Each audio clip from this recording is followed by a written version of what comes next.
Good morning dear student. Online teaching में आप सभी बच्चों का स्वागत है। बच्चों, आज हम अध्याय करने वाले हैं क्रिया। तो आइए इसके बारे में जानते हैं। क्रिया। बच्चों, आपको बता दूं कि जिन शब्दों से किसी काम के करने या होने का बोध होता है उसे हम क्रिया कहते हैं, या जो डूइंग वर्ड्स होते हैं, ठीक है, उन्हें हम क्या कहते हैं? उन्हें हम कहते हैं क्रिया। जैसे यहाँ पर उदाहरण आपको दिया हुआ है, चलना, पढ़ना, जाना, रहना, पूजा करना, सोना, खाना खाना, ये सभी क्या हैं? क्रिया हैं। ठीक है। जितने भी काम हैं, जितने भी, अगर मैं कहूँ जितने भी वर्क हैं जो आदमी इंसान कर रहा है, कोई भी कार्य इंसान कर रहा है, उसको हम क्या कहते हैं? इंसान क्या, जो भी काम हो रहा होता है उसको हम क्रिया कहते हैं। अब क्रिया का जो मूल रूप होता है ना, मूल रूप का मतलब है उसका जो जड़ होती है, ठीक है, वो क्या होता है? वो धातु कहलाता है। जैसे पढ़, लिख, सो, हंस, नहा, धो, बैठ, जाग, उड़, ये सभी क्या हैं? ये क्रिया के मूल रूप हैं, या इन्हें हम कह सकते हैं कि ये धातु हैं। ठीक। उसके बाद आ जाती है सामान्य रूप। अब जब हम धातु रूप में ना प्रत्यय ऐड कर देते हैं तो सामान्य रूप की हमें प्राप्ति हो जाती है। जैसे हम लगा दें, पढ़ में अगर मैंने ना लगा दिया तो सामान्य रूप हो गया पढ़ना, चल में ना लगा दिया तो हो गया चलना, और हंस में ना लगा दिया तो हो गया हंसना। उसी तरीके से आपकी बुक में दे रखा है पेज नंबर 97 पे, उठना, लिखना, सोना, हंसना, पढ़ना, चलना, बैठना, जागना, ये सभी क्या हैं? ये सभी हैं आपके धातु रूप और सामान्य रूप। एक चीज़ आपको और बच्चों बता दूं कि क्रियाएं जितनी भी होती हैं वो विकारी होती हैं। विकारी इट मीन्स उनमें चेंजेस होते हैं, परिवर्तन आता है। प्रीवियस चैप्टर में मैंने आपको बताया था कि जो भी कर्ता के लिंग, वचन, पुरुष, काल के अनुसार अगर चीज़ें चेंज होती हैं तो वो क्या होते हैं? वो हमारे कहलाते हैं विकारी शब्द। और क्रिया जो है वो विकारी शब्द है, यानी उसमें चेंजेस आता है। अब जैसे पिताजी पत्र लिख रहे हैं, माताजी पत्र लिख रही हैं, लिख रहे की जगह हो गया लिख रही। वचन में कैसे आता है? लड़का खेल रहा है, लड़की खेल रही है, या लड़के खेल रहे हैं, लड़कियां खेल रही हैं। तो ये क्या आ रहा है? वचन में चेंजेस, वचन की वजह से चेंजेस आ रहे हैं। यानी जो क्रिया रूप है उसमें वो विकारी है, उसमें चेंजेस आते हैं। यहाँ पर आपको एक चीज़ देखी हुई और मिल रही है, प्रथम प्रेरणार्थक और द्वितीय प्रेरणार्थक। इसके बारे में हम आगे पढ़ेंगे। बस आप इतना समझ लीजिए कि प्रथम प्रेरणार्थक में ना लगाकर या आ लगाकर, और द्वितीय में जिसे वाना या वा लगा करके बनाया जाता है। ठीक है।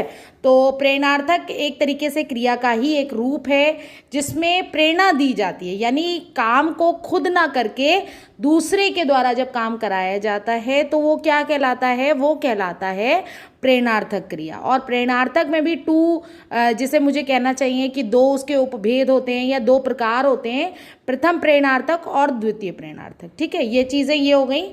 अब क्रिया के जो प्रकार होते हैं आपको मैं बता दूं कि कर्म के आधार पर क्रिया दो प्रकार की होती है, सकर्मक क्रिया और अकर्मक क्रिया, जो कि आप बहुत छोटे से क्लास से समझते चले आ रहे हो कि क्रिया के दो रूप कौन कौन से हैं।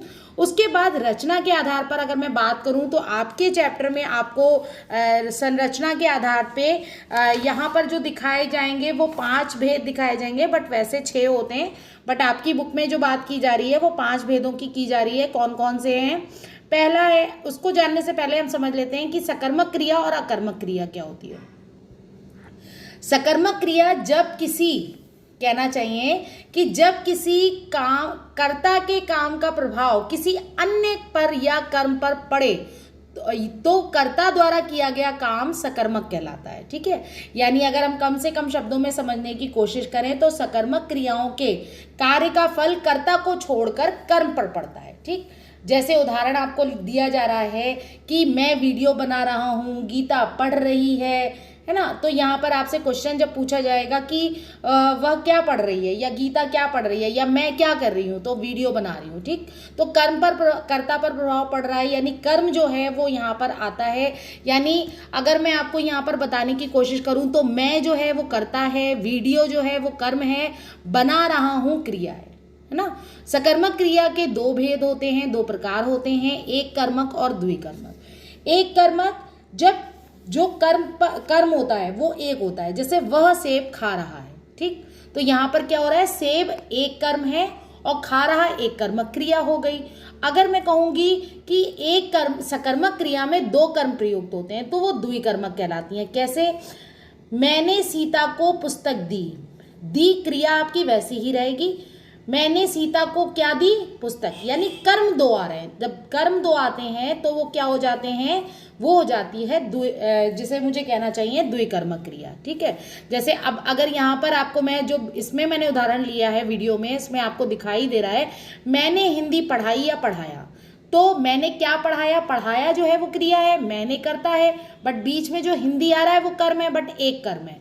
मैं लैपटॉप से वीडियो बनाता हूँ, मैं लैपटॉप से क्या बनाता हूँ, या मैं किससे वीडियो बनाता हूँ या बनाती हूँ, तो वो किस में चला जाएगा, यहाँ पर दो कर्म आपको दिखाई दे रहे हैं। जब दो कर्म दिखाई देते हैं या दो से अधिक कर्म दिखाई देते हैं तो द्विकर्मक होता है, और जब एक कर्म होता है तो वो क्या हो जाता है, वो एक कर्मक होता है। मैं क्रिया की बात नहीं कर रही हूँ, मैं कर्म की बात कर रही हूँ। पॉइंट को नोट करिएगा कि किस बारे में बात की जा रही है। ठीक है, अब इसके बाद आ जाता है अकर्मक क्रिया किसे कहते हैं। सीधी सी बात है, अगर मैं बिल्कुल आपको छोटे क्लास के लेवल से भी बताने की कोशिश करूं या जितना आपको आता है आपके आधार पर अगर बताऊं, तो इसमें सिर्फ और सिर्फ कर्ता होता है और क्रिया होती है। ठीक है, यहाँ पर आपको कर्म देखने को नहीं मिलेगा। और अगर मैं इसकी परिभाषा देना चाहूं तो अकर्मक क्रिया क्या होती है, जब वाक्य में जिन क्रियाओं को कर्म की आवश्यकता नहीं होती है उन्हें अकर्मक कहते हैं। जैसे चिड़िया उड़ रही है, बच्चा रो रहा है, चिड़िया उड़ रही है, चिड़िया भी कर्ता हो गई, उड़ रही है क्रिया हो गई। यहाँ पर आपको कर्म देखने को नहीं मिलेगा। जहाँ पर कर्म नहीं होता है या सिर्फ कर्ता पर प्रभाव पड़ता है क्रिया का, तो वो क्या कहलाती है, अकर्मक क्रिया कहलाती है। अब इसके बाद जान लेते हैं हम कि संरचना या प्रयोग की दृष्टि से जो क्रिया के भेद होते हैं, जो अभी मैंने आपको बताए थे कि क्रिया के कौन कौन से भेद होते हैं, तो उसमें सबसे पहले हम जान लेते हैं सामान्य क्रिया क्या होती है।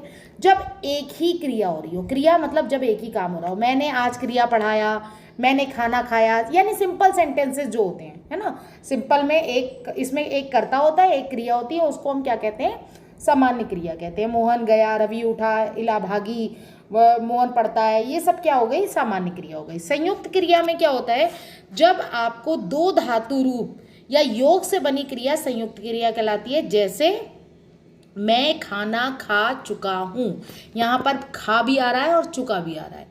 ठीक है, सब लोग क्रिया पढ़ रहे हैं, यानी पढ़ और रहे हैं। तो यहाँ पर क्या देखने को मिला है, रमेश घर जा रही थी, रेशमा घर जा रही थी, तो जाना और रहना, यानी आप ऐसे समझ लीजिए कि यहाँ पर आपको सहायक क्रिया भी देखने को मिलती है। संयुक्त क्रिया में मेन क्रिया होती है, उसके साथ साथ एक सहायक क्रिया होती है, उसको हम क्या कहते हैं, सहायक क्रिया कहते हैं। अब हम जान लेते हैं नाम धातु क्रिया और किसके बारे में, प्रेरणार्थक क्रिया और पूर्वकालिक क्रिया के बारे में। सबसे पहले नाम धातु क्रिया क्या होती है। नाम धातु क्रिया की अगर मैं बात करूं तो संज्ञा, सर्वनाम, विशेषण आदि शब्दों में जब ना प्रत्यय जोड़ दिया जाता है तो वो नाम धातु क्रिया कहलाती है। जैसे बात से बन गया बतियाना, शर्म से बन गया शर्माना, ज़बरदस्ती वीडियो में गलती निकालना अच्छी बात नहीं। ये मैं सेंटेंस नहीं बोल रही हूँ या आपसे कुछ नहीं कह रही हूँ, बट ये एक उदाहरण मैंने लिया है कि ज़बरदस्ती वीडियो में गलती निकालना, ठीक है, ना जो है देखिए निकालना में ना लगा हुआ है, अच्छी बात नहीं, तो वो कौन सी हो गई, नाम धातु क्रिया हो गई। प्रेरणार्थक क्रिया मैं आपको पहले ही बता चुकी हूँ कि इसमें कर्ता स्वयं कार्य ना करके दूसरों से कार्य करवाता है। जब कर्ता दूसरों से कार्य करवाता है तो वो प्रेरणार्थक क्रिया होती है, यानी खुद तो काम नहीं करेगा बट दूसरे के द्वारा काम करवाएगा, तो वो प्रेरणार्थक होती है। प्रेरणार्थक में भी मैंने आपको दो रूप बताए थे, प्रथम प्रेरणार्थक और द्वितीय प्रेरणार्थक। ठीक है, यहाँ पर उदाहरण आपको क्या दिया हुआ है, मैंने अपने मित्र से वीडियो बनवाता हूँ या बनवाया, तो वो क्या हो जाएगी, वो हो जाएगी, क्योंकि मैंने खुद तो नहीं बनाया, मैंने किसी के द्वारा काम करवाया, बट काम मैं नहीं करवाया, है ना, तो वो क्या हो जाएगी, वो हो जाएगी प्रेरणार्थक क्रिया। अब प्रेरणार्थक क्रिया के दो रूप, प्रथम होता है आपका जिसे कहना चाहिए प्रथम प्रेरणार्थक में आपको क्या देखने को मिलेगा कि मोहन टिकट कटा रहा है, यानी किसी और से करा रहा है। ठीक है, इसमें आ देखने को मिलेगा, जबकि जो द्वितीय प्रेरणार्थक होती है उसमें आपको व देखने को मिलेगा। ठीक है, जैसे क्या उदाहरण है, माँ बच्चे को दूध पिला रही है, माँ बच्चे को दूध पिलवा रही है। ठीक है, या जैसे यहाँ पर देखिए आपको पूर्वकालिक क्रिया के बारे में अगर मैं बताऊं तो वो क्या होती है, क्रिया से पहले आने वाली, जो मुख्य क्रिया से पहले जो शब्द आते हैं, जो क्रिया आती है उसको पूर्वकालिक क्रिया कहते हैं।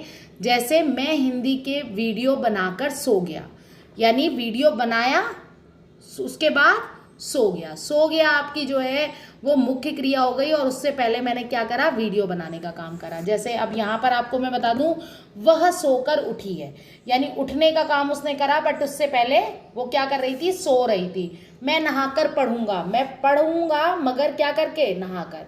तो यहाँ पर कर जो है वो एक प्रत्यय या जो भी कहना चाहिए कि एक शब्दांश जुड़ा होता है, जिसे हम पूर्वकालिक क्रिया कहते हैं। अपूर्ण क्रिया आपके इस चैप्टर में नहीं है, बट आप फिर भी समझ लीजिए कि इसमें जो होता है अर्थ स्पष्ट नहीं होता, कि पता नहीं लगता कि क्रिया है कौन सी, एक कर्मक है, द्विकर्मक है ना, संयुक्त क्रिया है या पूर्वकालिक क्रिया, मतलब इसमें कुछ समझ में नहीं आता, अपूर्ण होती है एक तरीके से। तो वो क्या कहलाती है, अपूर्ण क्रिया कहलाती है। तो ये चैप्टर मैंने आपको यहाँ पर समझा दिया। अगर